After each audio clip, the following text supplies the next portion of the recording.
Assalamualaikum warahmatullahi wabarakatuh.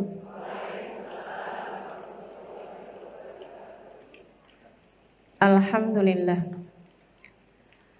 Wassalatu wassalamu ala Rasulillah Muhammad ibn Abdullah wa ala alihi wa sahbihi wa man walah.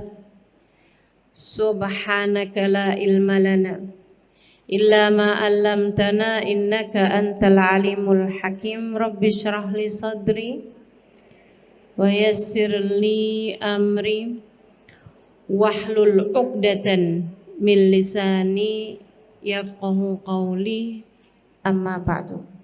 Saudaraku sekalian saya muliakan, pergi ke Baitullahil Haram, pergi mengunjungi Ka'bah yang merupakan pusat ibadah umat Islam, menghadap ke arah Ka'bah, ke arah kiblat yang kiblatnya adalah Ka'bah. Bangunan kecil itu teman-teman disebut sebagai Baitullah, sebagai rumah Allah. Bukan artinya Allah berada di sana, sebagaimana bukan artinya Allah ada di atas langit atau surga atau Firdaus al-A'la atau Sidratul Muntaha. Tidak, sebab Allah tidak berarah. Itu hanyalah Ka'bah, hanyalah bangunan yang Allah nisbatkan dirinya dengan bangunan tersebut. Bukan berarti bangunan yang lain bukan miliknya Allah. Kayak semacam gini loh. Kamu punya 10 anak, tapi ada satu anak tuh yang nyenengin banget, membahagiakan hati kamu banget. Kamu cinta sekali sama satu anak itu, sehingga kamu suka bilang kepada semua anak-anakmu yang lain, nih baru anak mama. Emang yang lain bukan anak mama? Anak mamanya tetangga. Semua anakmu, semua anak mama, tapi secara khusus seorang anak disebut sebagai anak mama ketika anak tersebut sangat dicintai oleh mamahnya. Demikian pula dengan Baitullah, teman-teman saya sekalian, semua jengkal bumi milik Allah. Semua jengkal bumi diciptakan oleh Allah Subhanahu wa taala. Bahkan bukan hanya di bumi tapi juga di langit-langit sana dan di alam-alam yang kita nggak tahu, teman-teman saya sekalian, semua milik Allah. Semua diciptakan oleh Allah Subhanahu wa taala. Akan tetapi di antara seluruh jengkal bumi ini ada yang begitu Allah cintai hingga Allah menisbatkan dirinya dengan tempat tersebut, yaitu Baitullahil Haram, Ka'bah al-Musyarrafah, Ka'bah yang dimuliakan Allah Subhanahu wa taala. Siapa sih yang bangun Ka'bah pertama kali? Nabi Adam alaihissalam. Teman-teman, Ka'bah dengan Hajar Aswad yang ada di salah satu sisinya, Hajar Aswadnya itu dulu diturunkan oleh Allah Subhanahu wa taala bersama dengan beberapa barang yang turun dari surga saat Nabi Adam dengan Siti Hawa turun ke atas muka bumi. Siti Hawa sama Nabi Adam tuh waktu diturunkan ke atas muka bumi, ada beberapa barang yang ikutan turun. Dan barang-barang ini teman-teman saudara sekalian, istilah kita sekarang bolehlah dikatakan bahwa merupakan barang-barang paling sakti. Apa aja tuh yang turun? 1, Hajar Aswad. Batu yang dulunya berwarna putih bersih. Turun bersama Nabi Adam. Yang lainnya ada cincin. Cincin ini apabila dipakai maka akan menjadikan siapapun yang memakainya ditaati, ditunduki oleh semua yang ada di alam semesta. Bukan hanya manusia, tapi juga bangsa jin. Siapapun yang pakai cincin ini semuanya patuh, taat sama dia gitu. Sama yang pakai. Siapa nih yang pakai cincin ini? Sekarang nggak ada. Tapi yang terakhir makainya adalah Nabiullah Sulaiman alaihis salam. Cincinnya Nabi Sulaiman. Sampai bikin binatang semua tunduk sama Nabi Sulaiman. Bangsa jin semuanya juga tunduk kepada Nabiullah Sulaiman. Kabarnya dalam dunia persihiran cincin ini masih terus dicari. Jadi kalau ada ibu-ibu lagi jalan,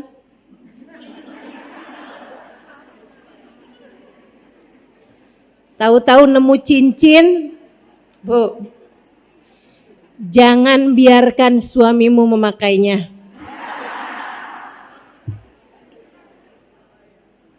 Saya nggak tahu itu ya, cincinnya siapa gitu kan. Saudaraku sekalian yang saya muliakan, barang lain selain daripada dua hal tersebut adalah tongkat.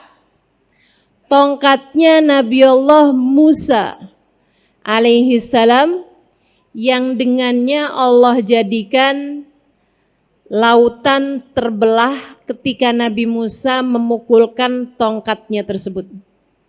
Nah, barang-barang ini semuanya tidak jelas keberadaannya di masa sekarang kecuali Hajar Aswad. Kalau dibilang bahwa cincin Nabi Sulaiman membuat siapapun yang memakainya ditunduki oleh siapapun, dan juga tongkatnya Nabi Musa itu menjadi suatu yang sangat sakti seperti yang tadi telah saya sebutkan ya, meskipun tentu saja pemberi kesaktiannya, pemberi keistimewaan barang-barang tersebut tetaplah juga Allah Subhanahu wa taala. Nah, kalau Hajar Aswad apa fungsinya atau apa kesaktiannya? Teman-teman sekalian saya muliakan, ini juga pernah menjadi hal yang membuat Sayyidina Umar bin Khattab pernah berkata di masa kekhalifahan beliau, saat beliau tawaf dan juga beliau cium Hajar Aswad, sesudahnya beliau berkata, innaka ya hajar, hajarun, innaka ya hajar al-aswad, hajar la yadur wa la yanfa'. Law ma ra'aitun nabi sallallahu alaihi wasallam yashummuka ma syamamtuka. Wahai Hajar al-Aswad, law ma ra'aitur Rasul sallallahu alaihi wasallam yuqabbiluka ma gabbaltuka. Wahai Hajarul Aswad, kata Sayyidina Umar, engkau hanyalah batu. Engkau tidak memberi manfaat, engkau tidak memberi mudarat. Andai tidak kulihat Nabi Muhammad menciummu, aku tak akan pernah menciummu. Kata Sayyidina Umar. Ucapan tersebut didengar oleh Sayyidina Ali bin Abi Thalib yang kemudian berkata, ya Umar, faqad sami'tu Rasulullah sallallahu alaihi wasallam yaqul, jangan salah wahai Umar, saya pernah dengar Nabi Muhammad sallallahu alaihi wasallam berkata, innal hajarul aswad yashhad liman istalamahu bil wafa yaumal qiyamah. Sesungguhnya Hajar Aswad akan datang sebagai saksi kepada siapapun yang pernah menyentuhnya, kepada siapapun yang pernah menyalaminya, meletakkan tangan di atasnya, kemudian menciumnya, menyalaminya, atau siapapun yang pernah menciumnya, bahwa orang tersebut adalah orang yang setia menjalankan agama Islam. orang yang setia kepada Allah Subhanahu wa taala. Fa ayyu naf'in akbaru min hadza? Wahai Umar, adakah manfaat, keistimewaan, kesaktian yang lebih besar daripada ini?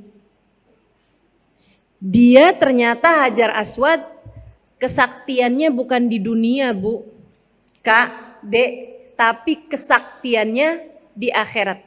Akan menjadi saksi kepada siapapun yang pernah menciumnya bahwa orang itu adalah orang yang setia menjalankan agama Islam, agama Allah.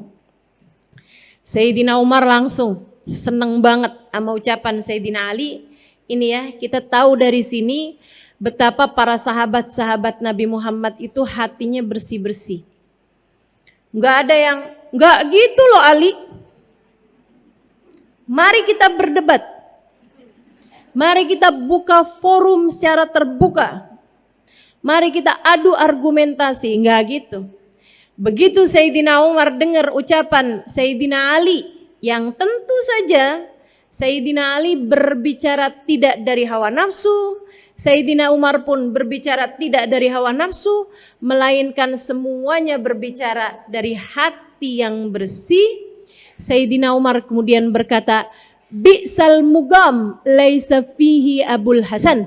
Seburuk-buruk tempat, aku tak akan pernah mau tinggal di sana, adalah tempat yang di sana tidak ada bapaknya Hasan, yaitu Sayyidina Ali bin Abi Thalib. Waduh Ali, kamu emang benar-benar penyelamat saya nih. Saya nggak mau tinggal di satu tempat yang tidak ada kamu di dalamnya, takut salah-salah mikirnya terhadap apapun. Gitu ya. Jadi Sayyidina Umar memberi kesaksian tentang ilmunya Sayyidina Ali bin Abi Thalib dan tentang pengetahuan beliau, yaitu Sayyidina Ali bin Abi Thalib. Teman-teman sekalian yang saya muliakan, tapi bukan artinya, wah kalau gitu saya harus bisa cium Hajar Aswad.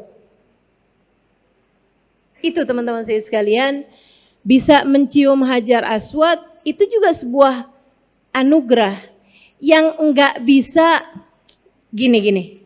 Belakangan ini nih banyak banget orang-orang yang jadi joki cium Hajar Aswad. Ada ustazah orang mana? Ya orang mana lagi?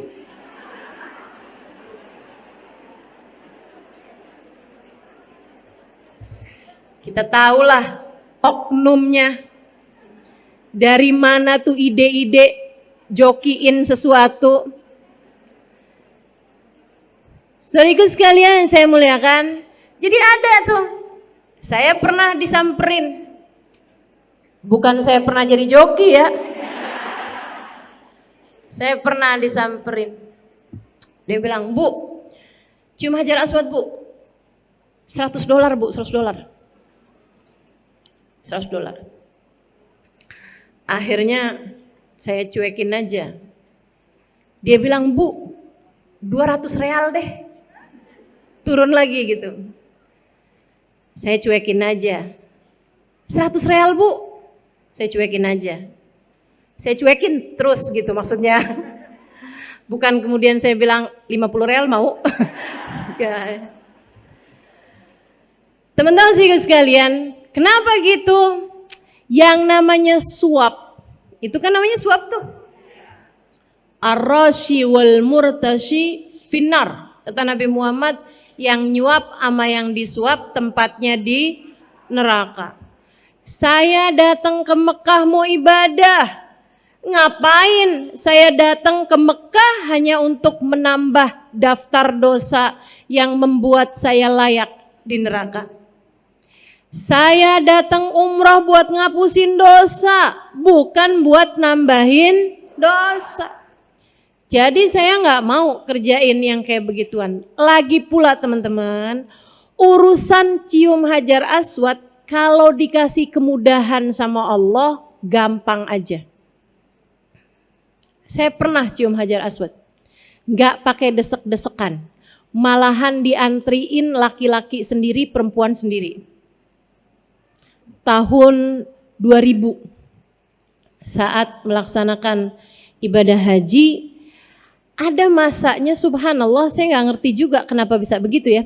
Jadi malam 10 Dzulhijjah, malam hari raya, rupanya kebanyakan jamaah-jamaah yang lain dari mabit di Muzdalifah yang ngambil batu tuh, itu mereka semuanya pada balik ke Mina untuk melaksanakan jumroh Aqobah atau untuk bermalam besok paginya melaksanakan jumroh, lempar batu. Sementara saya yang waktu itu ditanya sama rombongan kami dari Oman, saya berangkat hajinya bayarnya hanya sekitar 4 jutaan teman-teman. Berangkatnya dari Yaman.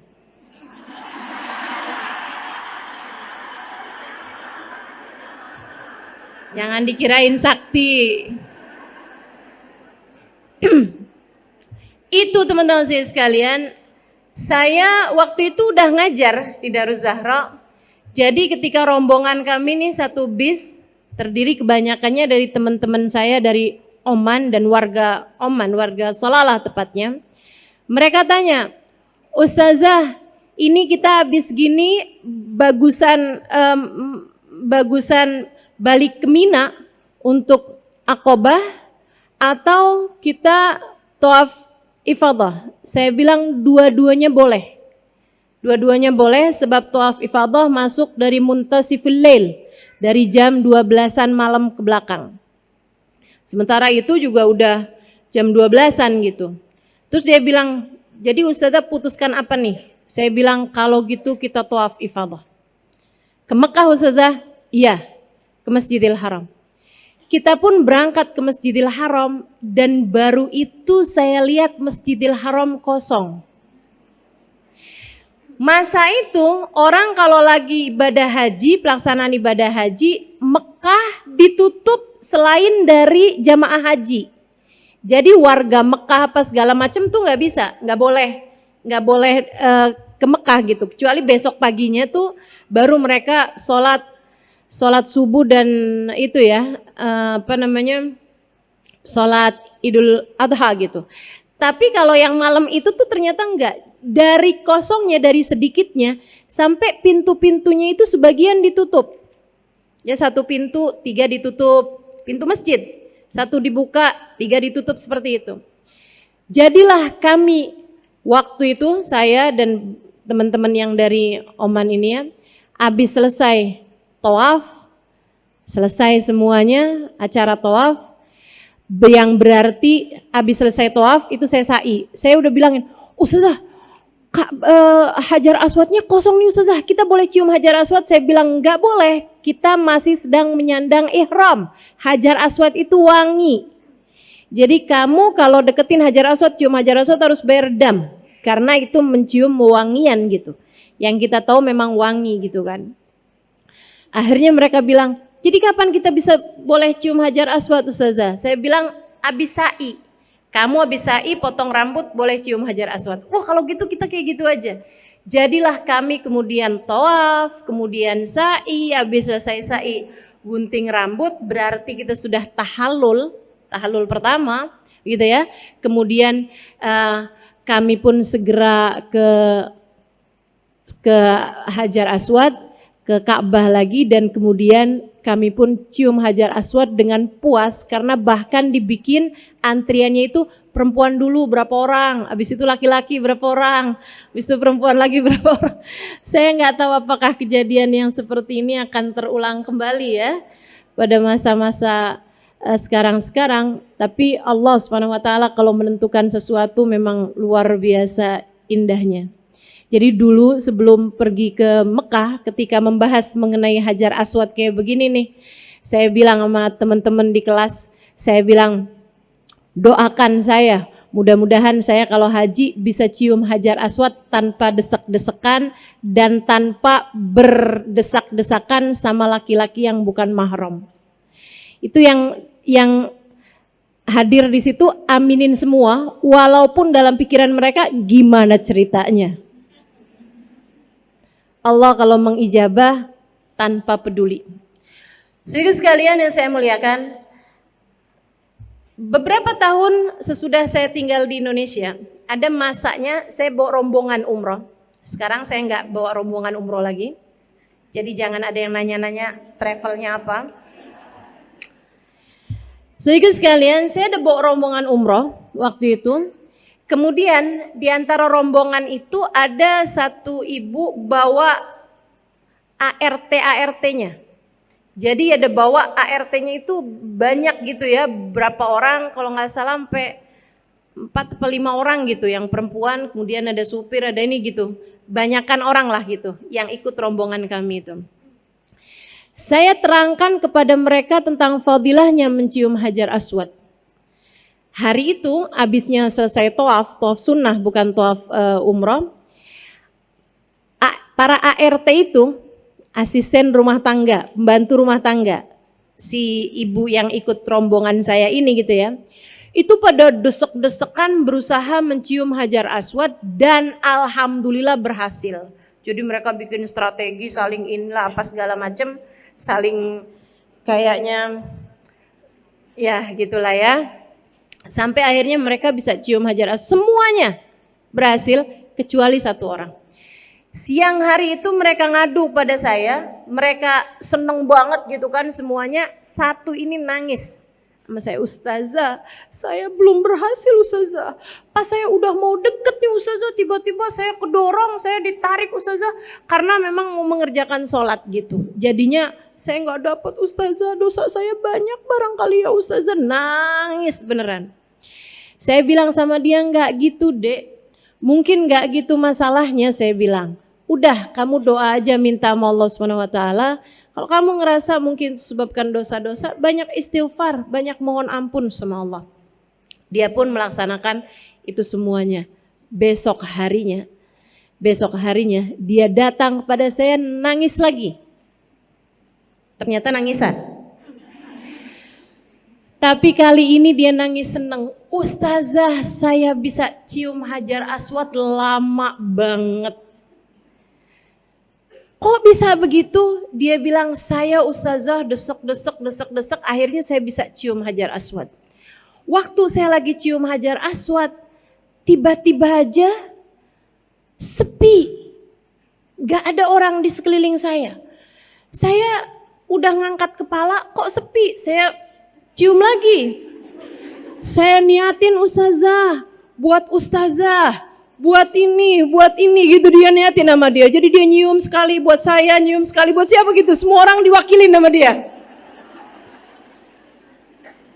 Buat orang tuanya, buat saudara-saudaranya. Saya aneh Ustazah, kenapa kok kepala saya nggak diangkat-angkat gitu. Jadi saya lama banget Ustazah di Hajar Aswad itu Ustazah. Habis itu pas saya angkat Ustazah, ternyata beneran sepi banget, tempatnya lagi dibersihin.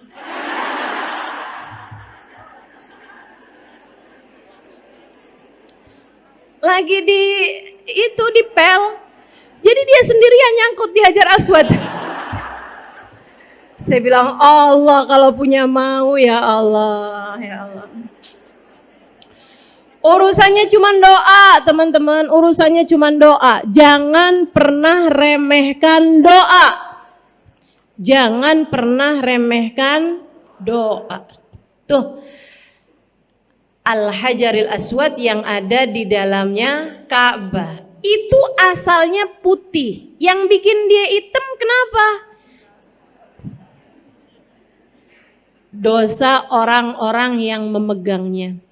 Sampai akhirnya jadi hitam. Oh, sekarang legam banget itu ya. Kebanyakan dosa-dosa umat ini ya. Jadi sekalian, saya doakan yang belum pernah sampai sana, mudah-mudahan Allah sampaikan kamu ke sana. Yang belum haji, mudah-mudahan bisa berangkat haji. Yang sudah haji, mudah-mudahan bisa berangkat umroh. Saya nggak doain yang sudah haji balik lagi, kesian sama yang ngantri. Panjang banget antriannya, dah mendingan hajinya sekali aja, sisanya umroh. Karat wa marat insyaallah, berulang-ulang kali insyaallah bisa berangkat pergi umrah teman-teman sekalian. Amin ya rabbal alamin. Jadi Ka'bah itu dibangun oleh siapa? Pertama oleh Nabi Allah Adam alaihi salam. Kabarnya dulu Nabi Adam itu, teman-teman saudara sekalian, diturunkan di Hind. Ketika turun dari atas langit, turunnya tahu kan kenapa? Bukan karena belum bayar pajak, dikeluarin dari surga gitu ya. Nggak gitu, atau belum bayar kos-kosan di surga gitu. Teman-teman sekalian, Nabi Adam dikeluarkan bersama dengan Siti Hawa dari surga disebabkan karena akalas syajarah, makan buah yang dilarang oleh Allah Subhanahu wa taala. Fabadat minhuma sawatuhuma, maka pakaian-pakaian kebesaran mereka di surga berhamburan. Kemudian saat itu juga Siti Hawa keluar darah dari bawah beliau ya. Dia bertanya, "Mahadha ya Rab, apa ini ya Allah?" Allah berkata, "Ya Hawa, hadza laki wa li banatiki ila yaumil qiyamah." Ini adalah haid untukmu dan untuk semua anak-anak perempuanmu sampai hari kiamat. Makanya perempuan pada punya haid kan ya. Sementara Nabi Adam, nah ini saya baca kisah ini di kitab I'anatul Talibin ala Syarhi Fathil Mu'in di bab mengenai haji. Teman-teman sekalian, Nabi Adam ketika makan buah tersebut segera keluar kayak tulang dari leher beliau. Ini yang disebut dengan nama jakun. Ya, makanya anak laki-laki pada punya jakun tuh. Begitu kan? Bisa dioperasi apa enggak tuh jakun Ustazah? Kagak ngerti dah saya. Teman-teman sekalian saya muliakan, nih laki-laki dan perempuan. Kemudian Allah pun menurunkan keduanya di atas muka bumi. Kabarnya Nabi Adam turunnya di Hind, di India sekarang ya, di India sekarang. Sementara Siti Hawa kabarnya turun di Jeddah. Karenanya kotanya disebut kota Jeddah karena Jeddah artinya adalah nenek moyang, gitu ya. Artinya adalah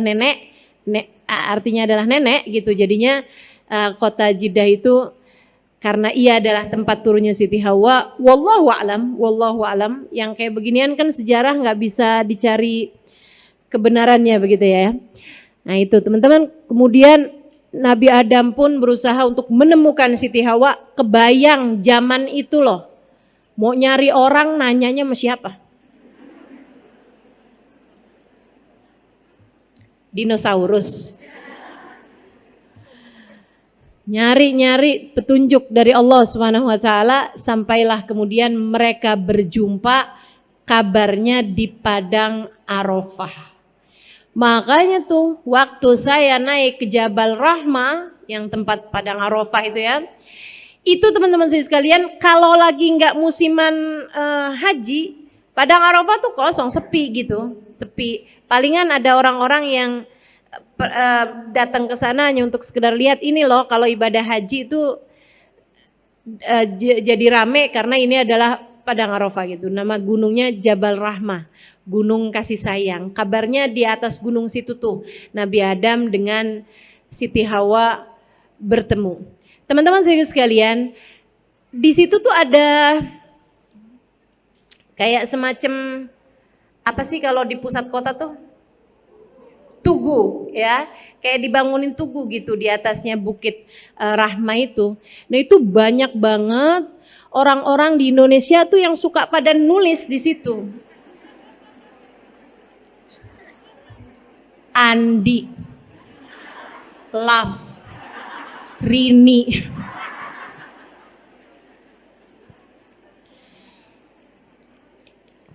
Di belakangnya ada tulisan lagi. Andi, Love, Dini. Nah yang sebenarnya yang mana nih? Tuh katanya ya, kayaknya nih yang di depan ditulis sama bininya, yang di belakang tulis sama lakinya. Itu yang mustajab yang mana tuh? Kalau kayak gitu gimana tuh Ustazah? Nggak perlu yang begitu-begituan teman-teman. Nggak perlu. Itu kayak anak SMA, anak SMP suka nulis di toilet nggak sih?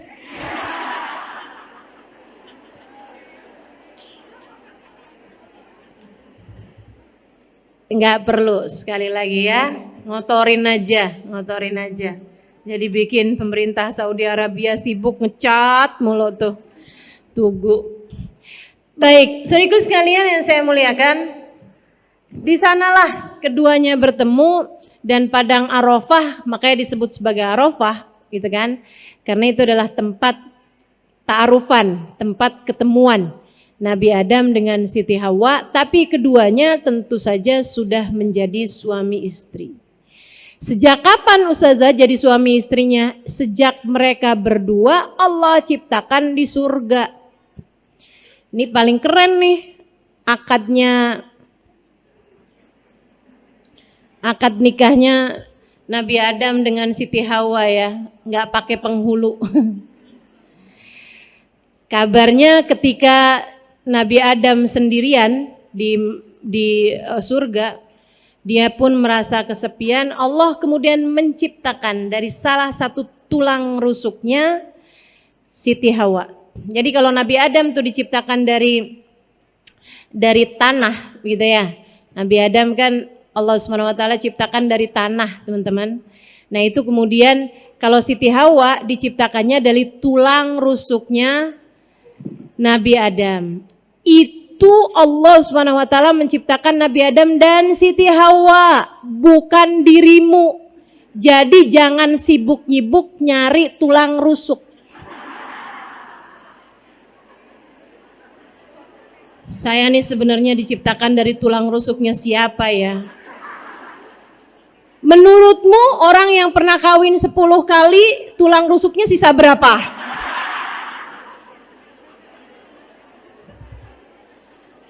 Enggak gitu deh. Terus perempuan yang pernah kawin 3 kali tulang rusuknya barengan gitu. Nah enggak gitu ya. Itu Nabi Adam dengan Siti Hawa aja. Yang Nabi Adam diciptakan dari tanah dan air. Sementara Siti Hawa diciptakan dari tulang rusuknya Nabi Adam. Hanya Siti Hawa. Sementara kita semua sebagai manusia yang normal, yang biasa, Allah Subhanahu wa taala menciptakan tubuh kita mimma indafik yakhruju min baini sulbi wat taraib. Kita semuanya diciptakan dari air sperma seorang laki-laki yang masuk ke dalam rahim seorang perempuan dan berjumpa dengan indung telur. Kemudian terciptalah tubuh manusia dari sana. Begitu. Itu teman-teman, yang diciptakan dari tulang rusuk sekali lagi hanya Siti Hawa. Sekali lagi hanya Siti Hawa. Nah, ketika Nabi Adam begitu bangun tidur, dia lihat begitu pas apalah ya, saya nggak tahu tuh di surga ada tidur apa enggak. Sebab yang saya pernah dengar di surga tuh nggak ada tidur, gitu kan? Nah, pas noleh tiba-tiba ada cewek gitu kan, cakep gitu, mirip seperti dirinya, punya tangan, kaki, kepala dan lain sebagainya. Maka Nabi Adam pun berusaha mendekati dia. Allah kemudian berkata, ya Adam, la tagrub ilaiha hatta tuaddi mahraha. Nah, ini ada di kitab Al-Insan Al-Kamil, Muhammad Al-Insan Al-Kamil, atau Anwar Al-Muhammadiyah, mohon maaf. Ada di kitab Al-Anwar Al-Muhammadiyah, cahaya-cahayanya Nabi besar Muhammad sallallahu alaihi wasallam. Yang kata guru saya Sayyidil Habib Umar bin Hafid, man arada nurun nabawi fa alaihi bil anwaril Muhammadiyah. Siapa yang kepengen banyak dapat cahayanya Nabi Muhammad, bacalah kitab Anwar Muhammadiyah. Saudara sekalian saya muliakan, di dalam kitab tersebut dikisahkan kisah ini. Jadi Nabi Adam ketika mendekati Siti Hawa, Allah berkata kepadanya, Adam, kamu gak boleh dekat sama dia sampai kamu akad dan bayar maharnya. Sampai kamu bayarin maharnya, baru bisa jadi halal. Wa ma mahraha ya Rabb, Nabi Adam nanya, apa maharnya ya Allah? Allah berkata, antusalli ala habibi Muhammad sallallahu alaihi wasallam asyara marrat. Bersolawatlah kepada kekasihku Muhammad 10 kali. Nabi Muhammadnya belum ada nih.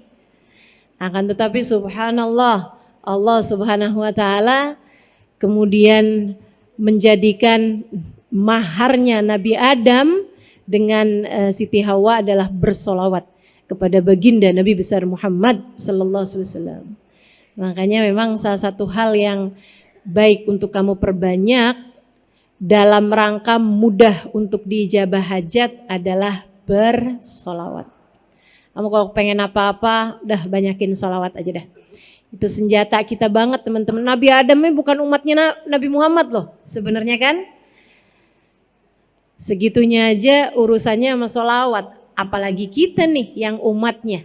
Itu adalah senjata besar, senjata ampuh yang Allah SWT berikan dalam kehidupan kita ini. Bersolawat kepada baginda Nabi besar Muhammad sallallahu alaihi wa ala alihi wa sahbihi wasallam.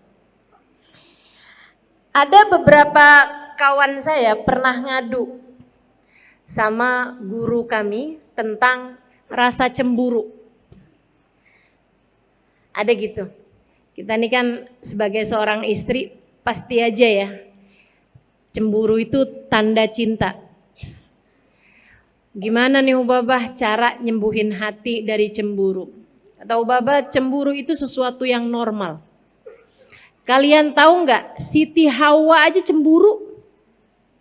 Kan jadi pertanyaan ya, Siti Hawa cemburu dari siapa? Siapa yang dicemburuin Siti Hawa? Dinosaurus. Siapa nih gitu kan?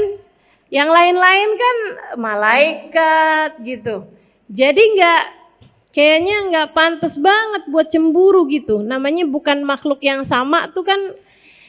Ibu-ibu pernah cemburu mayam? Enggak kan? Pernah cemburu sama kucing? Kan enggak gitu. Jadi kita kan cemburu biasanya sama sesama begitu kan ya. Ubaba kemudian bercerita kabarnya Siti Hawa itu dari cemburunya kepada Nabi Adam. Tiap kali Nabi Adam habis jalan keliling-keliling di surga, pulang-pulang tulang rusuknya dihitungin.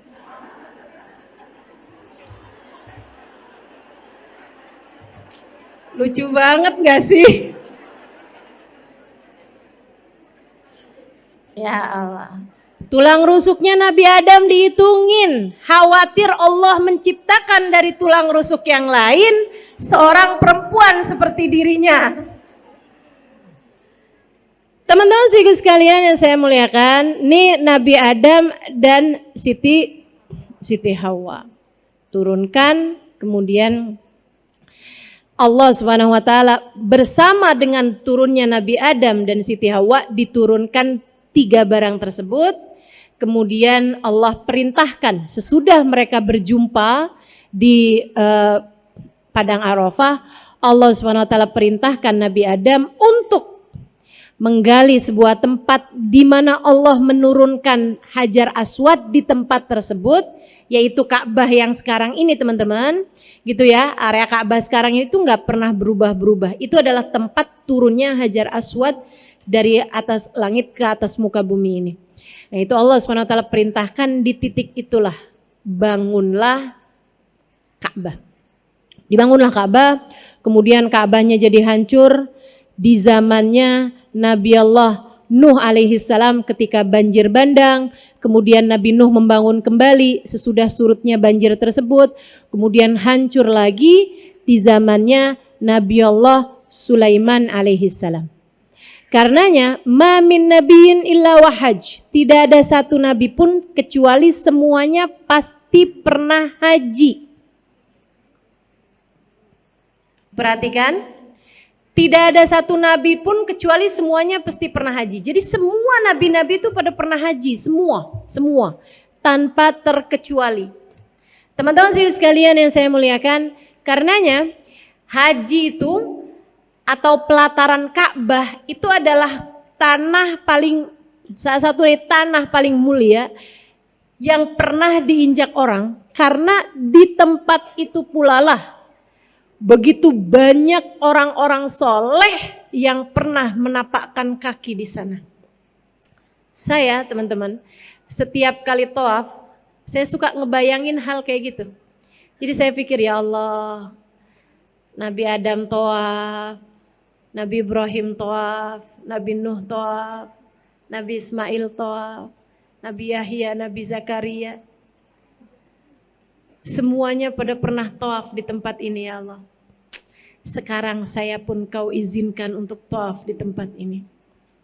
Ya Allah, sebagaimana engkau telah memandang mereka dengan pandangan cintamu, pandanglah hamba yang hina dina ini juga dengan pandangan kasih sayang.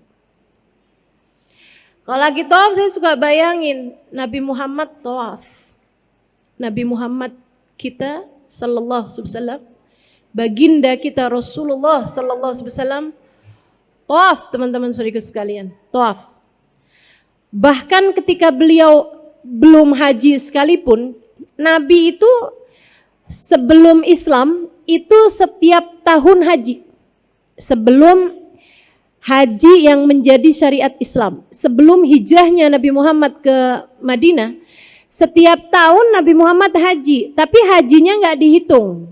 Kenapa gitu? Karena itu haji yang bukan merupakan syariat Islam.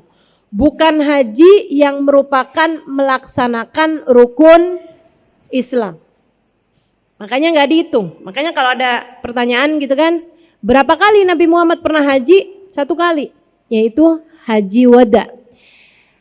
Nah, hajinya Nabi Muhammad yang sebelum Islam atau sebelum diutus oleh Allah Subhanahu wa taala dengan syariat Islam, haji yang menjadi syariat Islam, itu setiap tahun Nabi Muhammad haji.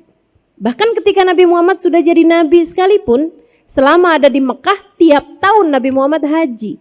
Karena haji ini adalah syariat dulu, syariatnya Nabi Allah Ibrahim alaihissalam yang membangun Ka'bah untuk terakhir kalinya sesudah rata tanah.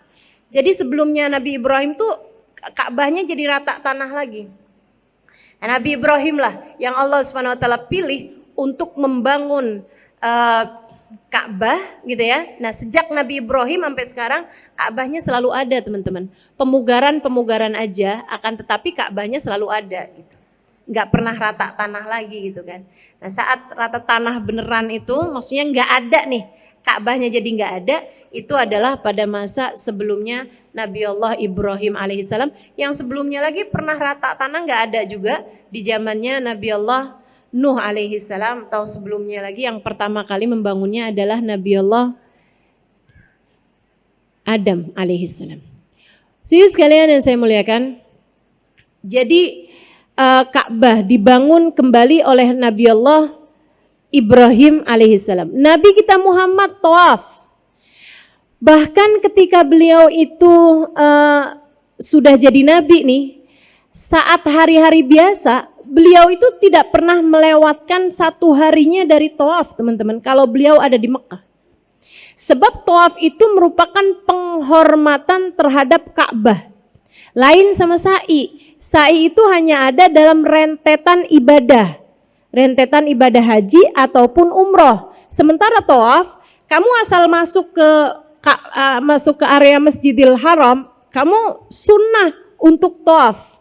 Bahkan disampaikan dalam sebuah hadis bahwasanya innallaha anzal, setiap harinya Allah Subhanahu wa taala menurunkan 120.000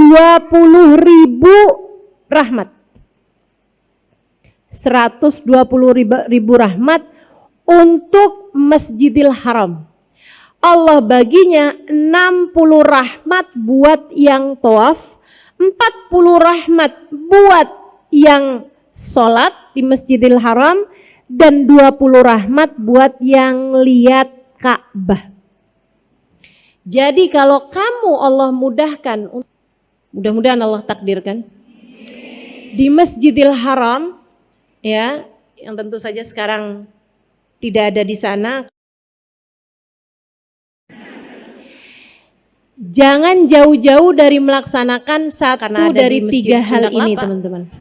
Kalau bisa tawaf, kalau nggak bisa sholat, kalau nggak bisa sholat pandanglah Ka'bah.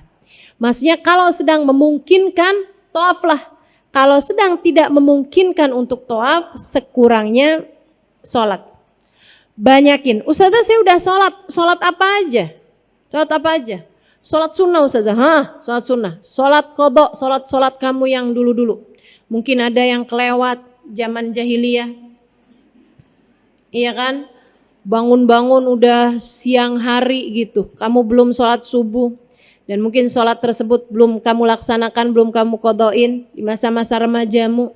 Banyak-banyakin sholat di Masjidil Haram, karena sholat di Masjidil Haram 1 rakaat senilai 100.000 rakaat dibandingkan tempat yang lain. Gak tanggung-tanggung teman-teman. 1 rakaatnya senilai 100.000 rakaat. Dan saya kalau di Masjidil Haram, di Masjid Nabawi itu suka pindah-pindah tempat. Tar sholat di sebelah sana, tar sebelah sana, tar area sebelah sana. Kenapa? Saya cari-cari gitu. Ya Allah, mungkin di sini Nabi Muhammad pernah sholat. Mungkin di sini orang-orang mulia pernah sholat.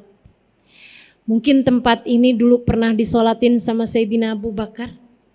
Mungkin di tempat ini dulu pernah disolatin sama Sayyidah Fatimah Zahra. Mungkin di tempat ini dulu pernah disolatin sama Sayyidah Aisyah Ridha. Mungkin di tempat ini pernah disolatin Rabi'atul Adawiyah. Mungkin di tempat ini pernah disolatin Syekh Abdul Qadir Jailani. Mungkin di tempat ini pernah disolatin Sayyidina Al-Faqihil Muqaddam Muhammad bin Ali Ba'alawi. Mungkin di tempat ini pernah disolatin Sayyidina Syekh Abu Bakar bin Salim. Kita nggak pernah tahu teman-teman, Imam Syafi'i dulu sholat di mana aja, Imam Malik dulu sholat di mana aja. Jadi saat kamu sedang ada di Mekah, saat kamu sedang ada di Madinah, perbanyaklah untuk berada di dalam masjidnya. Jangan kebanyakan keliling pasar.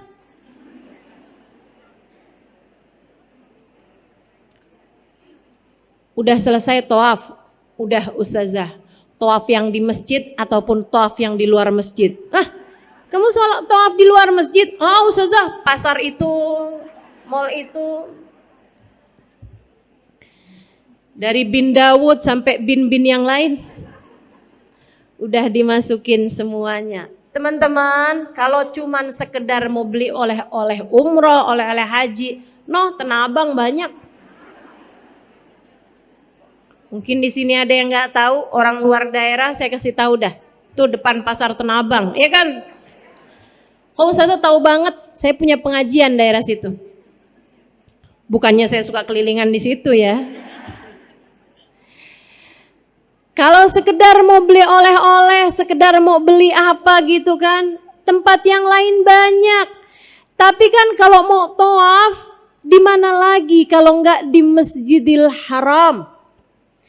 Memandang Ka'bah senilai 20 rahmat turun kepadamu teman-teman saudaraku sekalian.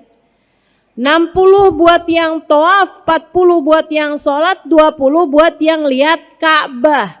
Sampai dalam hadis disebutkan nadrah ilal Ka'bah ka ibadah sana. Sekali ngelihat Ka'bah kayak ibadah 1 tahun. Sekali lihat Ka'bah kayak ibadah 1 tahun. 1 tahun. Siam naharaha wa qiyam lailaha. Siangnya puasa, malamnya tahajud. 1 tahun. Sekali lihat doang. Saudara sekalian yang saya muliakan, sayang-sayang banget kan kalau kita tidak memanfaatkan itu. Pernah ada seorang ulama pas depan Ka'bah meremlek. Tanyain sama muridnya, Kiai kelilipan? Enggak. Kok gitu meremlek Kiai? Biar hitung banyakan. Kata Nabi sekali lihat Ka'bah hidung setahun. Jadi biar banyak kan setahun, 2 tahun, 3 tahun, 4 tahun.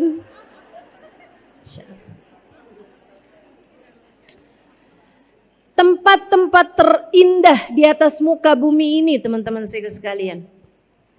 Baitullahil Haram, rumah Allah yang paling mulia. Saudara sekalian yang saya muliakan, kebayang gak sih rumah Allah dan di hatimu ketika ada di dalamnya masih berisi selain Allah, nggak pas banget. Nggak pas banget.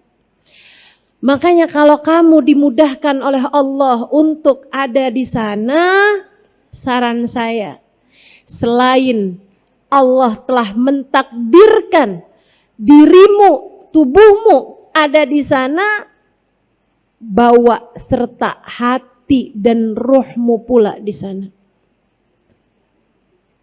Hatimu jangan kemana-mana. Hadapkan kepadanya. Jadilah tamu yang baik baginya. Saudaraku sekalian, kita aja kalau lagi jadi tamunya gubernur misalnya, tamunya presiden misalnya, adab kita nggak benar, dikeluarin kita dari ruangan, bukan begitu? Allah juga gitu teman-teman, jangan dikira sama semua. Jangan dikira sama semua. Ini kayak haji nih. Nabi Muhammad bercerita, idza labbal abd, apabila seseorang mengumandangkan talbiyah, dia berkata labbaik Allahumma labbaik, labbaik la syarika laka labbaik, innal hamda wan ni'mata laka wal mulk la syarika lak. Artinya, ya Allah, aku datang memenuhi panggilanmu ya Allah. Aku datang memenuhi panggilanmu ya Allah. Engkaulah sang pemilik kekuasaan, Engkaulah sang pemilik kemuliaan. Tidak ada Tuhan kecuali Engkau ya Allah. Aku datang memenuhi panggilanmu. Kata Nabi Muhammad, jawaban dari Allah tidak selalu sama. Ada orang-orang yang datang kepada Allah dengan membawa atau dengan berbekal harta yang halal. Pergi haji, pergi umroh pakai duit yang halal. Dan dia selama tinggalnya di negerinya, sholatnya nggak tinggal, ibadahnya nggak kurang, sama orang tua dia bakti. Kalau dia perempuan sama suaminya dia benar. Teman-teman saudaraku sekalian yang saya muliakan, ama orang-orang gak ada yang dia musuhan, hatinya bersih, hatinya baik, dia taat pada Allah Subhanahu wa taala. Ketika dia datang dia bilang labbaik Allahumma labbaik, labbaik la syarika laka labbaik. Allah Subhanahu wa taala menjawab, labbaik ya abdi wa sa'daik. Betul wahai hambaku, engkau datang kemari untuk memenuhi panggilanku. Akan aku persiapkan kebahagiaan demi kebahagiaan untukmu. Hartamu halal, hatimu bersih, dan kamu adalah seseorang yang selalu mendatangi panggilanku. Tiap adzan, panggilan Allah tuh. Kita diperintahkan, ini kayak majelis-majelis begini kan panggilan juga nih kan. Kamu lihat daftar atau jadwal saya ada di masjid ini, kamu datang memenuhi panggilan teman-teman.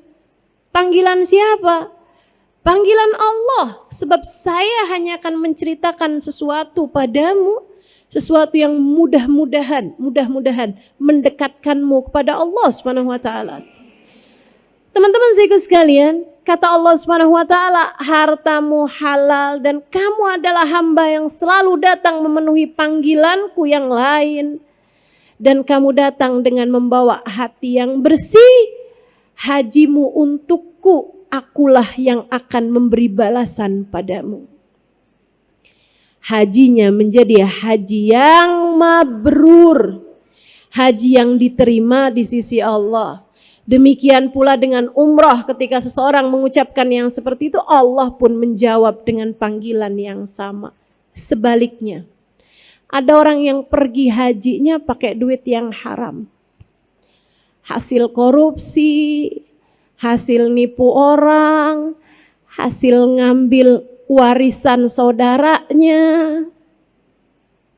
Dia pergi dengan harta yang haram. Atau selama ini dia buang-buang, sia-siakan perkara-perkara yang Allah perintahkan padanya. Disuruh sholat dia gak sholat, atau berantakan sholatnya. Disuruh bangun malam boro-boro, kadang karena kebelet dia kencing aja. Siapa itu yang kayak gitu? Teman-teman sekalian yang saya muliakan, giliran disuruh puasa sunnah berat banget. Giliran dokter bilang badanmu sudah tidak boleh naik lagi. Rajin puasanya. Teman-teman sekalian yang saya muliakan, orang-orang yang seperti ini atau seorang istri yang sama suaminya nggak benar, seorang ibu yang menyengsarakan atau menyia-nyiakan anak-anaknya, nuntut dunia mulu sama anaknya. Sebelum kamu bisa beliin mama rumah di Pondok Indah, kamu mama anggap sebagai anak yang gagal. Saudaraku sekalian yang saya muliakan, itu ibu apa preman ceritanya? Ada ibu-ibu yang kalau ngelihat rapot anaknya ada merahnya satu aja dia muntah, marah banget. Kok bisa nih anak mama bisa punya ada merah di rapotnya? Dia marah setengah mati. Kamu tuh emang dasar. Segala macam lah umpatan, sumpah serapah kepada anak-anaknya. Dia lupa dulu rapotnya dia merah semua. Hitamnya cuma satu. Saudaraku sekalian yang saya muliakan, nih orang-orang yang selalu aja punya musuhan, punya masalah, sama tetangga dia masalah, sama temen dia masalah, sama panitia pengajian dia masalah. Datang ke masjid aja, sohibul baitnya, DKM-nya sebel, apalagi datang ke rumah Allah, teman-teman.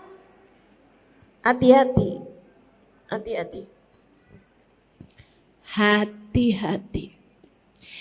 Inna kasra qalbil mu'min asyaddu indallah min kasril ka'bah hajaran hajara. Kata Nabi Muhammad, sesungguhnya menghancurkan hati seorang mukmin di sisi Allah lebih berat daripada menghancurkan Ka'bah batu demi batu. Ada orang sekarang datang Ka'bah bawa kapak atau bawa bulldozer, diratain tuh Ka'bah pakai tanah, kayak apa marahnya orang sedunia. Dan di sisi Allah menghancurkan Ka'bah batu demi batu hingga rata tanah masih lebih mending di sisi Allah daripada kamu menghancurkan hati seorang mukmin.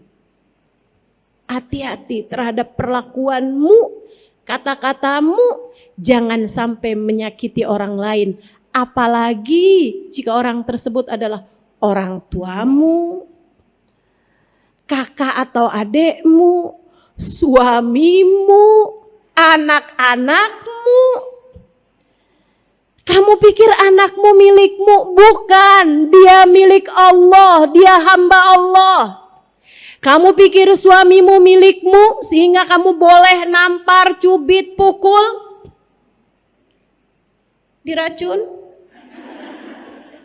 Bukan, suamimu bukan milikmu.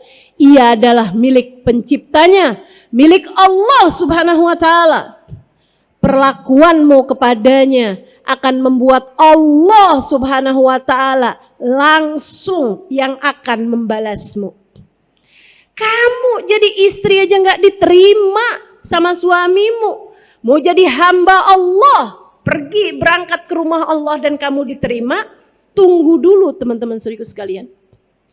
Jangankan haji, jangankan umroh. Nabi Muhammad bercerita, "Thalathatun la turfa salatuhum fawqa ra'sihim shibra." Imamun zalim, wa imra'atun batat zawjuha 'alaiha sakhit, wa akhwan mutasariman. Dalam hadis sahih, Nabi Muhammad menceritakan 3 kelompok orang. Tiap kali dia sholat, sholatnya gak akan terangkat dari kepalanya satu jengkal pun. Satu jengkal pun. Teman-teman saudaraku sekalian, sholat tuh buat diterima, mesti keangkat dulu. Gimana ceritanya kalau keangkat aja enggak, gimana mau diterima? Dan kalau diterima baru ada pilihan, mau dibalas apa gak dibalas. Tuh kayak WhatsApp. Saudaraku sekalian, kalau belum terkirim, gimana mau diterima? Terkirim aja belum? Terkirim dulu, baru diterima kalau ada sinyal, kan begitu ya? Nah kalau misalnya nggak ada sinyalnya gitu kan, terus nggak terkirim atau nggak keterima, gimana mau dibalas teman-teman?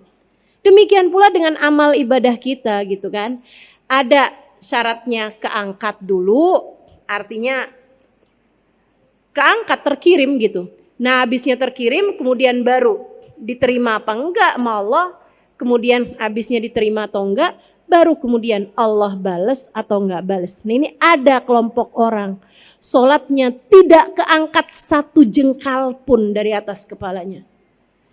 Siapa mereka ya Allah? Imam zalim, seorang pemimpin yang zalim. Camat kek, bupati kek, wali kota kek, gubernur kek, apalagi presiden. Pemimpin-pemimpin yang zalim, sholatnya tidak terangkat satu jengkal pun karenanya atas nama cinta. Saya sampaikan kepadamu, nggak usah ada yang nyalon.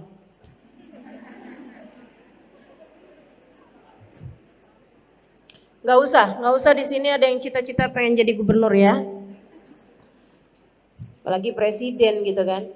Teman-teman saya sekalian, yang sudah keangkat, sudah kepilih, ada di area situ, area jadi orang-orang yang merupakan wakil-wakil rakyat, saya doakan mudah-mudahan kamu bisa amanat. Saya doakan mudah-mudahan kamu bisa mengemban amanat yang tidak ringan itu. Sebab begitu dia jadi seseorang yang zalim, entah korupsi, entah zalim kepada rakyatnya, apapun jadi jenis kezalimannya, sholatnya nggak keangkat satu jengkal pun teman-teman. Terus siapa lagi? Seorang istri yang suaminya sedang marah kepadanya. Jangan berani menjadi salah satunya. Kamu jadi istri yang benar, bukan buat suamimu, bukan buat anak-anakmu, untuk dirimu. Bukan demi kebahagiaanmu yang singkat di dunia ini teman-teman, akan tetapi untuk hubunganmu yang sangat erat dengan Allah Subhanahu wa taala. Allah bisa murka bersama dengan kemurkaan suamimu, dan Allah bisa ridho kepadamu bersama dengan keridhaan suamimu. Udah yang sabar aja jadi istri, Dek. Yang sabar aja jadi istri, Mbak. Yang sabar aja jadi istri, Kak. Yang sabar aja jadi istri, Bu. Waktu kita gak lama kok di atas muka bumi ini. Sabar-sabarin aja. Demi untuk dirimu sendiri. Demi untuk sholat-sholatmu sendiri. Demi untuk ibadahmu biar diterima sama Allah Subhanahu wa taala. Demi untuk pintu surgamu yang kamu bisa diperkenankan, dibukakan dari semua pintu surga. Kamu boleh masuk ke surga manapun yang kamu inginkan. Kurang apa balasan Allah buat istri yang soleha? Kurang apa balasan Allah untuk istri yang mampu sabar menghadapi suaminya? Udah sabar-sabarin aja. Tuh Asia punya istri Fir'aun.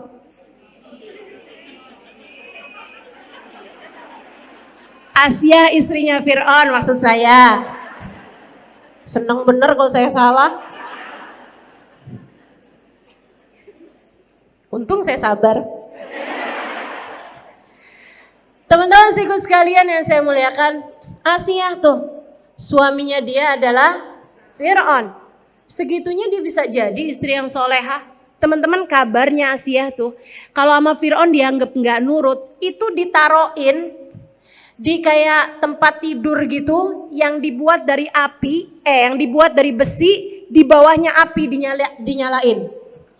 Dipanggang. Fir'aun mau bikin Asia jadi Asia panggang. Lah suami kita kan nggak Fir'aun amat. Ayolah. Lagian kamu mau nuntut suami kamu tuh mau jadi kayak apa? Ngaca. Dirimu sendiri itu loh, kayak sok-sokan aja. Sok-sokan sempurna. Bukankah dirimu juga punya banyak kekurangan? Bukankah dirimu juga punya banyak aib dan celah? Bukankah dirimu juga punya banyak kesalahan? Ayo belajar untuk bisa jadi seorang perempuan yang mudah-mudahan tiap kali kamu sholat, Allah berkenan memandangmu dengan pandangan penuh rahmat. Ketika kamu berangkat umroh, berangkat haji, ketika kamu menyampaikan labbaik Allahumma labbaik, labbaik la syarika laka labbaik, Allah pun kemudian bersegera untuk menerima ibadahmu tersebut seraya mengatakan labbaik ya abdi wa sa'daik. Yang ketiga dari orang yang sholatnya gak akan pernah keangkat satu jengkal pun. Ini sholat. Sholat tuh ibadah yang paling banyak kita lakukan dibandingkan dengan puasa, dibandingkan dengan haji teman-teman. Bandingkan dengan zakat, kan begitu. Segitunya aja Allah gak mau menerima sholat kita satu jengkal pun. Yang ketiganya siapa? Akhwan mutasoriman, orang yang lagi gak akuran. Yuk liatin hatimu. Dendam sama siapa hatimu itu? Hah? Punya kebencian sama siapa hatimu itu? Diapain? Sampai bisa segitu dendamnya? Diapain? Sampai kamu bilang seumur hidup gak akan pernah saya maafkan orang itu? Baik teman-teman sekalian yang saya muliakan, akhwan mutasoriman, dua orang yang sedang gak akuran, ada dendam di hati kita sama siapapun, menghalangkan sholat kita diterima sama Allah, menghalangkan ibadah haji kita, ibadah umroh kita buat terima sama Allah. Jadi yuk sama-sama saling benerin diri, biar kita ketika mengerjakan ibadah apapun aja, jadi ibadah yang layak diterima sama Allah Subhanahu wa ta'ala. Jadi setiap kali orang mengumandangkan talbiyah ada dua jawaban dari Allah Subhanahu wa taala, antara labbaik wa sa'daik dengan kalau hartanya haram, kalau selama ini perintah Allah juga diabaikan, kemudian lagi dia berangkat cuman bawa badan doang, hatinya sih lagi di mana-mana teman-teman, hatinya nggak ikutan pergi, nggak ikutan datang ke Mekah gitu ya. Itu teman-teman sekalian jawaban dari Allah ketika dia mengumandangkan labbaik Allahumma labbaik, labbaik la syarika laka labbaik. Mungkin dia membaca itu dengan penuh rasa bangga, mungkin dia membaca itu dengan penuh rasa haru, mungkin dia membaca itu dengan penuh rasa bahagia, akan tetapi ternyata jawaban dari Allah untuknya la labbaik wa la sa'daik. Tidak wahai hambaku, kamu datang tidak untuk memenuhi panggilanku. Hartamu haram. Kamu datang ke sini bawa hati yang busuk. Kamu datang ke rumahku dengan mengabaikan perintah-perintahku saat kamu berada di negerimu. Hajimu aku tolak. Usahamu tidak akan terbalas apa-apa dariku. Kayak semacam jawaban dari Allah ketika dia bilang, aku datang memenuhi panggilanmu ya Allah. Kata Allah, siapa yang ngundang? Kayak semacam gitu loh. Serem benar, serem benar. Karenanya, ini terakhir nih, waktu Sayyidina Ali Zainal Abidin, ini teman-teman, cicit Nabi Muhammad SAW, anak dari cucunya Nabi Muhammad Sayyidina Husain, yang ketika ayahnya Sayyidina Husain masih usia 7 tahunan, 6 tahunan gitu ya, itu lagi main-main di serambi masjid, Nabi Muhammad sudah cerita tentang anak cucunya, tentang Sayyidina Ali Zainal Abidin. Keren banget gak sih ini? Jadi ahli ibadah fayagum ibn waladi hada, yang akan berdiri adalah anak dari cucu saya ini, Ali Zainal Abidin. Julukannya dari Nabi Muhammad. Julukannya berdasarkan karena karomah kemuliaan yang akan Allah berikan nanti untuknya di akhirat. Ini nih Allah angkat bukan jadi pejabat dunia teman-teman. Jadi pejabat akhirat, semulia-mulia ahli ibadah kepada Allah. Seindah-indah ahli ibadah kepada Allah, akan ada panggilan seperti itu. Yang bangun adalah Ali bin Husain bin Abi Thalib, Ali bin Husain bin Ali bin Abi Thalib, atau Ali bin Husain bin Fatimah bintun Nabi sallallahu alaihi wasallam. Anak dari cucunya Nabi Muhammad alaihi wasallam. Wahai Jabir, anak itu tadi, si Ali ini nanti akan lahir seorang anak laki-laki namanya sama denganku. Kalau umurmu sampai ke sana, sampaikanlah salamku kepadanya. Kepada Muhammad bin Ali bin Husain bin Ali bin Abi Thalib. Kepada Muhammad bin Ali bin Husain bin Fatimah bintun Nabi sallallahu alaihi wasallam. Saudara sekalian, hadis ini disampaikan oleh Sayyidina Jabir kepada Sayyidina Husain di masa dewasanya. Menjadikan Sayyidina Husain ketika punya anak dikasih nama Ali. Punya anak laki-laki. Gak lama lagi punya anak lagi, laki-laki lagi. Kasih nama Ali lagi. Siapa tahu Ali yang ini nih yang dimaksud Nabi. Kemudian punya anak lagi, laki-laki lagi, kasih nama Ali lagi. Buat ngebedain, yang pertama dikasih nama Ali Akbar. Yang tengah Ali Awsat, yang bawah Ali Asghar. Ali gede, Ali sedang, Ali kecil. Ali bontot.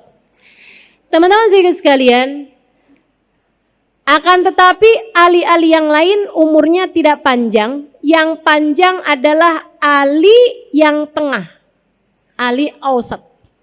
Ialah yang umurnya panjang dan menjadi Ali yang akan saya ceritakan ini. Teman-teman sekalian, tiap malam punya 1000 rakaat sholat sunnah. Sholat sunnah bukan asal sholat yang hatinya kemana-mana. Sholat sunnahnya rumahnya kebakaran beliau nggak terasa. Beliau tidak keluar dari sholatnya. Habis selesai sholat baru sadar rumahnya kebakar. Beliau ketika ditanya sama orang-orang, mengapa engkau tidak keluar dari sholatmu tadi itu, beliau mengatakan, al-hadni an-narul kubro. Saya sedang memikirkan api neraka besar, membuat saya tidak melihat api sekecil ini. Bersama dengan itu, beliau menanggung nafkah seluruh keluarga miskin yang ada di Madinah. Menjadikan di masa hidup beliau enggak ada pengemis, ngemis di kota Madinah, teman-teman. Tanpa mereka tahu siapa yang memberi nafkah kepada mereka selama ini. Kalau pagi-pagi mau ngemis, tiba-tiba ada makanan di depan rumah mereka, beras dan lain sebagainya gitu. Ibarat orang zaman sekarang, gandum dan lain sebagainya ada di depan rumah mereka, lengkap dengan uang dinarnya, lengkap dengan makanannya. Saudara sekalian yang saya muliakan, baru sesudah wafatnya Ali Zainal Abidin, pemberian tersebut nggak ada, baru mulai muncul pengemis di kota Madinah. Dari mana kalian berasal? Dari Madinah. Kok dulu-dulu nggak ngemis? Kalian orang miskin baru? Mereka jawab, kami miskin sudah dari lama. Akan tetapi dulu setiap kali kami mau berangkat pergi ngemis di malam harinya, karena kami udah nggak lagi punya makanan untuk besok hari, pagi harinya kami mendapati ada makanan yang teronggok lengkap untuk kebutuhan kami sebulan ke depan. Kami tidak tahu siapa yang memberi, akan tetapi sesudah wafatnya Ali Zainal Abidin, pemberian tersebut tidak pernah lagi kami dapatkan. Beliau ngangkut sendiri, teman-teman. Pakai punggung mulia beliau. Tiap kali budaknya mau ngangkatin, beliau bilang, gak usah, sudah kamu tidur aja sana. Biar Tuhan saya yang angkat, itu kan berat Tuhan. Ama tahmil wizri yaumal qiyamah. Beliau mengatakan, kamu tidak akan pernah bisa menanggung dosa saya di akhirat. Pergilah tidur, biarkan saya sendiri yang akan mengangkatnya. Ibadah yang luar biasa besar, diiringi dengan hati yang luar biasa ingkisar. Luar biasa merasa dirinya bukan sesiapa, merasa dirinya orang paling kotor, orang paling hina dan pendosa paling besar, teman-teman saudaraku sekalian. Betapa sangat jauhnya dari kita. Yang baru bisa sedekah dikit aja ngerasanya. Tuh orang kalau nggak saya yang kasih nggak hidup tuh orang. Siapa kamu?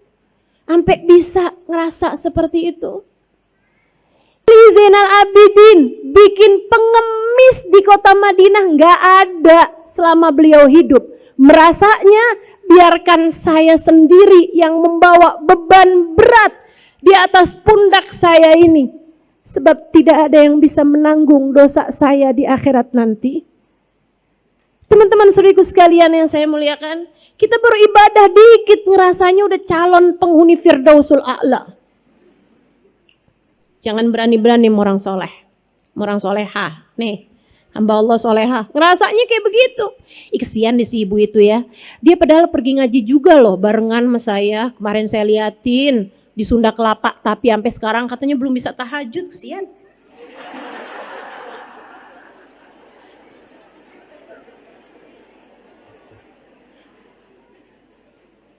Siapa kamu ini? Atau tepatnya siapa kita ini, teman-teman saudaraku sekalian? Kita ngelihat diri kita aja geli. Ya Allah, ya Allah. Mudah-mudahan Allah bimbing terus hati kita. Biar tahu hakikat insya Allah. Satu waktu Ali Zainal Abidin pergi haji. Saudaraku sekalian, saat beliau mulai mengumandangkan talbiyah dari atas untanya.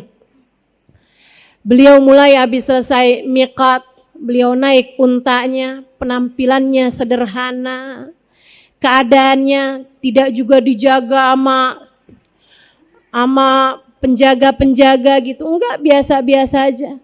Beliau saat mulai mengumandangkan talbiyah, labbaik Allahumma labbaik, labbaik la syarika laka labbaik, innal hamda wan ni'mata laka wal muluk la syarika lak, labbaik Allahumma labbaik. Beliau pingsan. Orang pun kemudian mengerumuninya sampai beliau sadar. Ketika beliau mulai sadar, mereka pun mulai bertanya, apa yang terjadi denganmu Tuhan? Apa yang terjadi denganmu? Kenapa nih, apa belum sarapan gitu kan? Apa-apa nih, kenapa? Sebabnya. Dia bilang, Inni akhaf, inni khasyid. Saya khawatir jawaban dari Allah la labbaik wala sa'daik. Tidak, wahai Ali, kamu tidak datang memenuhi panggilanku. Tidak ada kebahagiaan demi kebahagiaan untukmu. Jika seorang Ali Zainal Abidin dengan ibadah yang seperti itu takut jawaban dari Allah la labbaik wala sa'daik, maka bagaimana pula dengan kita? Saudaraku sekalian saya muliakan, akan tapi beliau adalah makhluk Allah yang mulia.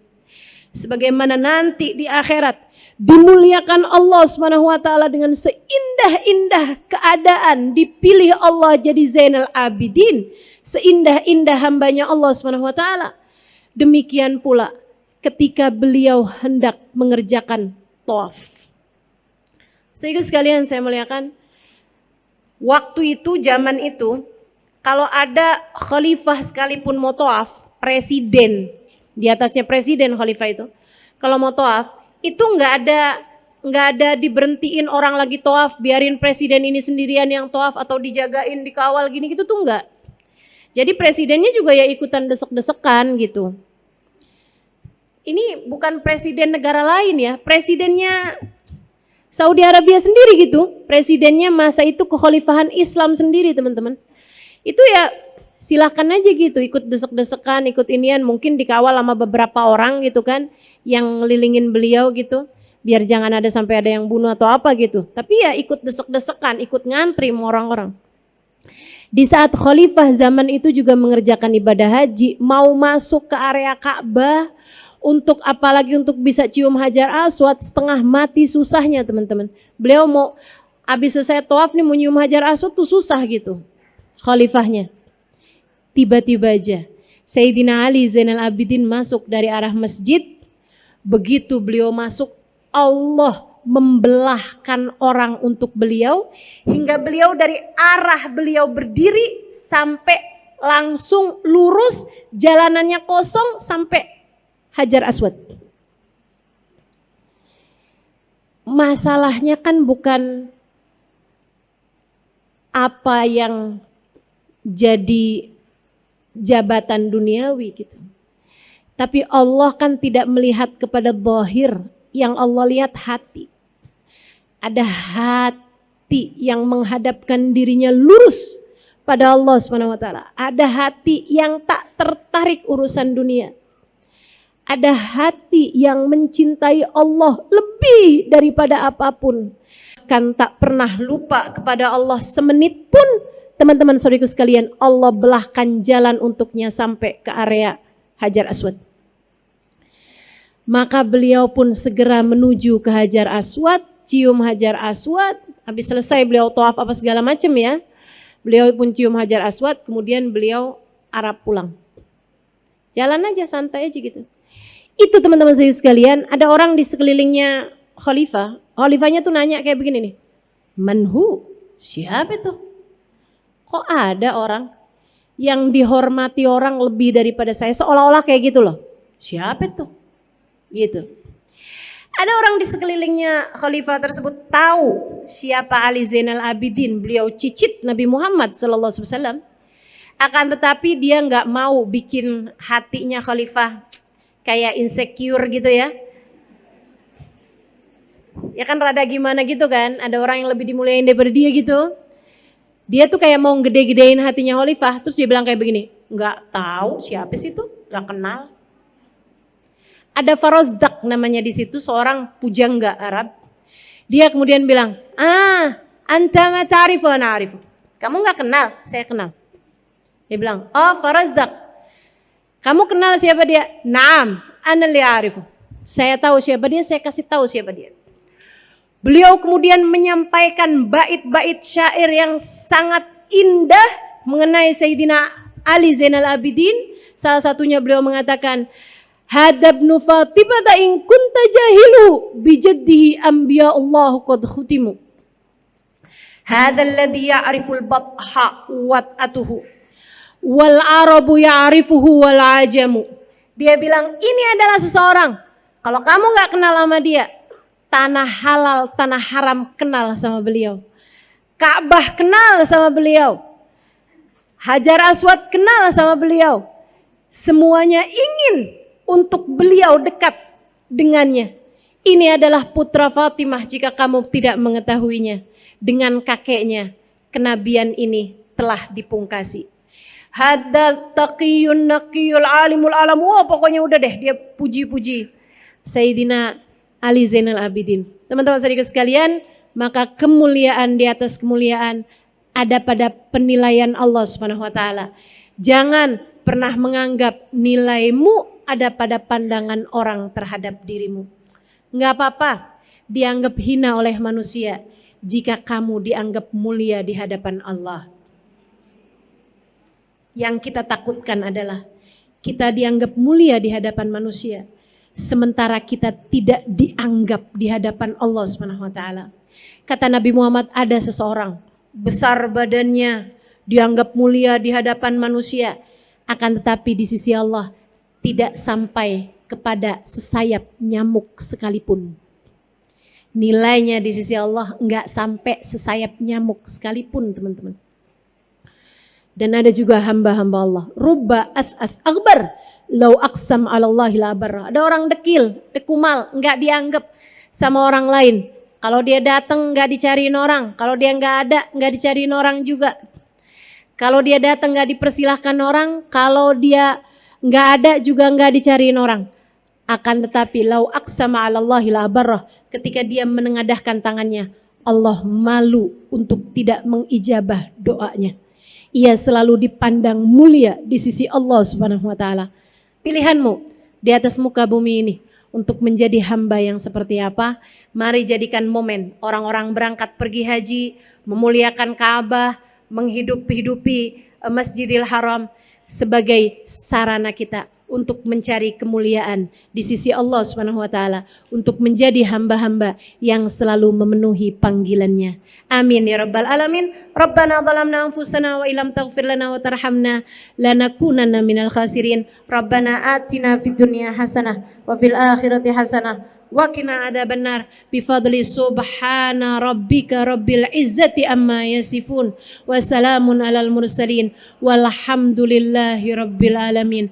Al-Fatihah biniyati annallaha yaqdi lana jami'al hajat. Silahkan sebutkan hajat masing-masing.